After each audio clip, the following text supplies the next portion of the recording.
chẳng chẳng ai xin nét chui chạy đồng lệ kẹt tông tình nâng thay đã xa sọc phiệp dương ở ban chọc đọc cảm phi cứ chỉ một sòng khăn này còn tái xong anh nhạc group chụp rịp xuống nâng sơ đây nèទាំងអស់គ្នាជាពិសេសបងប្អូនសិស្សានុសិស្សដែលនឹងត្រូវត្រៀមប្រឡងបាក់ឌុបនាពេលខាងមុខនេះសូមស្វាគមន៍មកកាន់ UC Talk នៅសល់ត្រឹមតែរយៈពេល3ខែទៀតតែប៉ុណ្ណោះការប្រឡងរបស់យើងនឹងឈានចូលមកដល់តើបងប្អូនបានត្រៀមលក្ខណៈក្នុងការប្រឡងហើយឬនៅចានៅក្នុងថ្ងៃនេះដែរយើងនឹងមានអតីតសិស្សនិទេស A ចំនួន2រូបដែលកំពុងសិក្សានៅក្នុងសាកលវិទ្យាល័យ Southeast Asia នឹងមកចែករំលែកអំពីការត្រៀមលក្ខណៈនិងគន្លឹះសំខាន់ៗក្នុងការប្រឡងបាក់ឌុបដើម្បីទទួលបានលទ្ធផលល្អផងដែរជម្រាបសួរអូន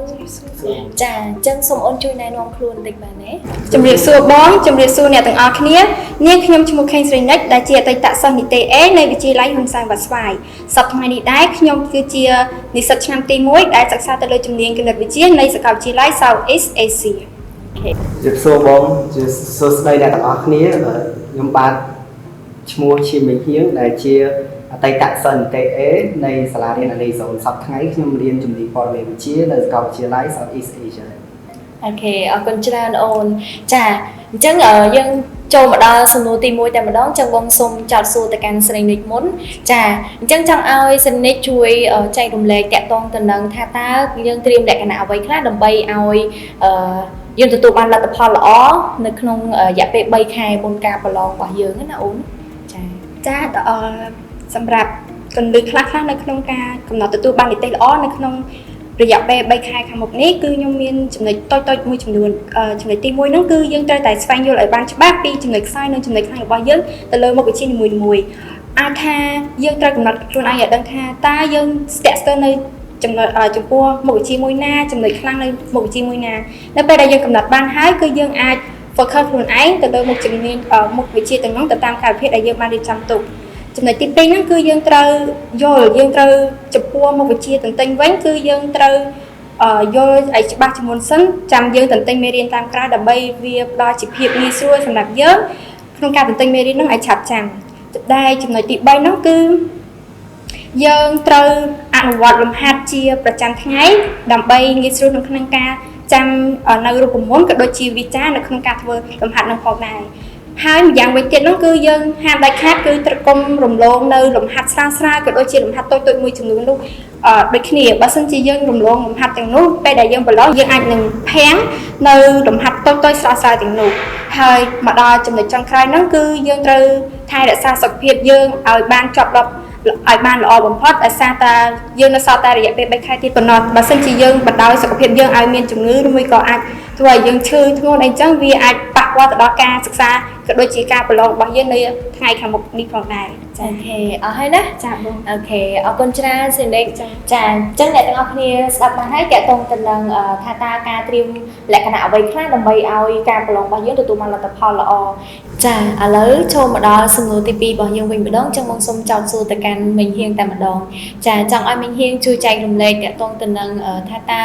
យើងមានវិធីសាស្ត្រក្នុងការបែងចែកពេលវេលាយ៉ាងដូចម្ដេចខ្លះដើម្បីឲ្យការប្រឡងរបស់យើងណាទទួលបានលទ្ធផលល្អព្រោះដោយសារតែការប្រឡងរបស់យើងនឹងដល់ទៅ7មុខវិជ្ជាអញ្ចឹងចង់ឲ្យមិញហៀងជួយចែករំលែកបន្តិចថាតើយើងមានការបែងចែកមិនខ្លះដើម្បីឲ្យវាទទួលបានលទ្ធផលល្អអញ្ចឹងណាចា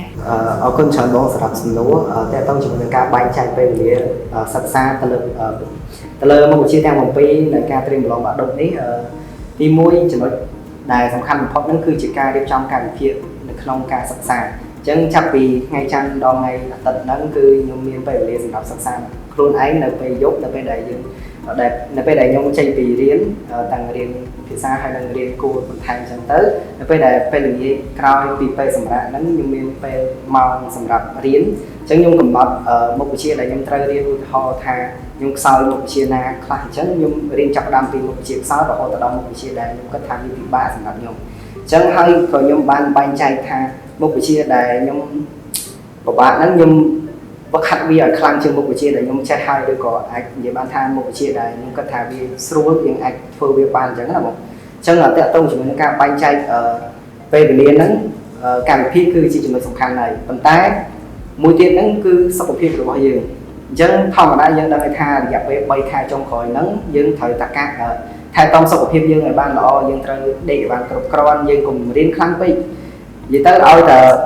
dục lại ấy dương cũng sẽ đánh dục riêng bây giờ chân tay khi chẳng dương thầm mong đọc ở môi thân dương sừng ta tới tập về phần lăng ngược mơ người điên tích bây giờ chỉ vẽ chẳng rồi còn một chiếc xem đại dương tay mơ nó dương thử mơ về một lần hai dương có tay riêng hai dương có đi phê về tụi mình cầm hai dương tam tam từ cả bị quạt bỏ dương luôn anh nó về để dương riêng ban của được nào thì họ thà dương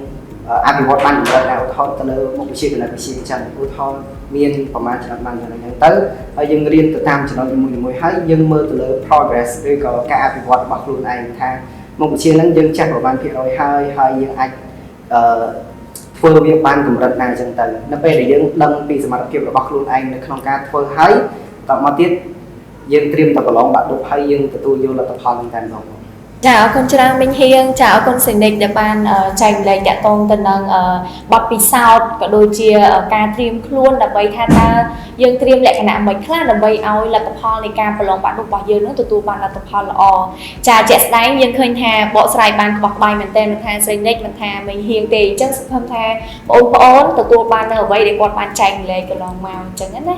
ចាអញ្ចឹងកុំឲ្យខាតពេលយូរបងមានសំណួរមួយទៀតចង់ចោទសួរទៅកាន់បងទាំងពីរតែម្ដងហ្នឹងហើយបងចង់ឲ្យអូនជួយចែកម្លែកតាក់ទងទៅនឹងថាតើ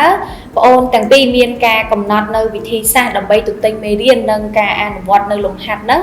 ថាយើងធ្វើមិនខ្លះដើម្បីឲ្យវាមានប្រសិទ្ធភាពសម្រាប់លំហាត់អនុវត្តវិញគឺខ្ញុំមានវិធីសាស្ត្រនៅក្នុងការធ្វើវាគឺទី1គឺការចាំរូបមន្តទី2របៀបធ្វើហើយនិងទី3គឺការអានប្រធានហើយយកពីប្រធានមុននឹងធ្វើបាទមានតែប៉ុណ្្នឹងចាបងចំពោះមុខវិជ្ជាទន្ទិញវិញគឺខ្ញុំមានវិធីសាស្ត្រមួយចំនួនដូចជាទី1គឺខ្ញុំជ្រើសរើសយកពេលព្រឹកមកក្នុងការទន្ទិញមេរៀនហើយពេលយប់គឺខ្ញុំយកមេរៀនដែលខ្ញុំទន្ទិញពេលព្រឹកហ្នឹងមករំលឹកឡើងវិញចំពោះទី2គឺខ្ញុំឆ្លើយសំណួរនៅក្នុងមេរៀនមកវិញទាំងអស់នៅក្នុងសៀវភៅពុម្ពចំណែកទី3វិញគឺខ្ញុំរកកន្លែងដែលស្ងាត់ស្ងាត់ដើម្បីធ្វើឲ្យខ្ញុំងាយស្រួលក្នុងការទន្ទិញមេរៀនដោយម្នាក់ឯងកុំឲ្យគេមានគេមករំខានចំណែកចំណុចចុងក្រោយទី4ហ្នឹងគឺ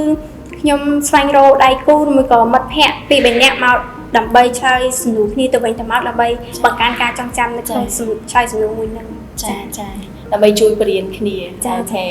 ចាអរគុណច្រើនមិញហៀងអរគុណច្រើនសេនិចដែលបានជួយចែកម្លែកតាក់ទងទៅនឹងថាតើយើងកំណត់នៅវិធីសាស្ត្រអ្វីខ្លះដើម្បីឲ្យការប្រឡងរបស់យើងតាក់ទងទៅនឹងមុខវិជ្ជាទន្ទិញក៏ដូចជាមុខវិជ្ជាដែលយើងត្រូវអនុវត្តលំហាត់ច្រើនហ្នឹងដើម្បីឲ្យមានប្រសិទ្ធភាពចាអញ្ចឹងជាចុងក្រោយហ្នឹងមកចង់ឲ្យបងអូនទាំងពីរមានជាមតិផ្ដាំផ្ញើឬមួយក៏ជាសារទៅដល់បងប្អូនជំនាន់ក្រោយដែលត្រៀមប្រឡងបាក់ឌុបនេះពេលខាងមុខនេះអញ្ចឹងណាអូខេអញ្ចឹងអាចចាប់ផ្ដើមពីខាងណាមុនក៏បានដែរចាខ្ញុំមុនទៅចាំចំពោះខ្ញុំផ្ទាល់ខ្ញុំមានមតិផ្ដាំផ្ញើមួយចំនួនទៅកាន់បងប្អូនថាទោះបីជានៅសល់រយៈពេល3ខែ2ខែក៏1ខែក៏ដោយក៏យើងត្រូវតែនៅតែបន្តខិតខំទិញមេរៀនក៏ដូចជាធ្វើលំហាត់ជាប្រចាំថ្ងៃដើម្បីកុំឲ្យយើងខកឬមួយក៏ស្ដាយក្រោយនៅពេលថ្ងៃខាងមុខដែរហើយម្យ៉ាងវិញទៀតហ្នឹងគឺ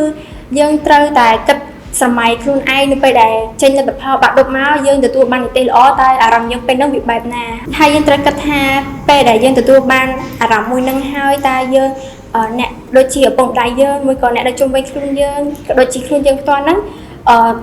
មានសប្បាយចិត្តក៏ដូចជាមានមោទនភាពលើខ្លួនឯងអញ្ចឹងណាបងចាអរគុណតោះមិញហៀង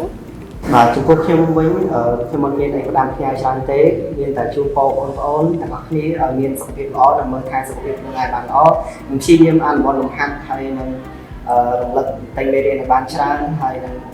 ជូនពរបានសម្រេចនៅគោលបំណងនីតិខ្លួនចង់បានចាអូខេអរគុណច្រើនមែនតើបងប្អូនទាំងពីរដែលបានចំណាយពេលវេលាក្នុងការមកចែករំលែកតាក់ទងទៅនឹងការត្រៀមខ្លួនឬមួយក៏តាក់ទងទៅនឹងថាតើយើងកំណត់វិធីសាស្ត្រអ្វីខ្លះដើម្បីឲ្យការប្រឡងបាក់ឌុបរបស់យើងនៅពេលខាងមុខហ្នឹងទទួលបានលទ្ធផលល្អចាជាក្នុងឱកាសនេះដែរក៏ចង់ជូនពរបងប្អូនទាំងពីរទទួលបានភាពជោគជ័យនៅក្នុងការសិក្សាក៏ដូចជាការងាររបស់បងប្អូនចាជាពិសេសក៏ចង់ជូនពរដល់បងប្អូនសិស្សានុសិស្សដែលនឹងត្រូវប្រឡងបាក់ឌុបនាពេលខាងមុខនេះឲ្យទទួលបានលទ្ធផលល្អដើម្បីទទួលបានអាហារូបករណ៍មកសិក្សានៅសាកលវិទ្យាល័យ Southeast Asia ដោយបងប្អូនរបស់យើងដែរចាសូមអរគុណសូមជម្រាបលាបាយបាយបើសិនជាយើងបណ្ដោយសុខភាពយើងឲ្យមានជំនឿពីសំខាន់ហើយប៉ុន្តែ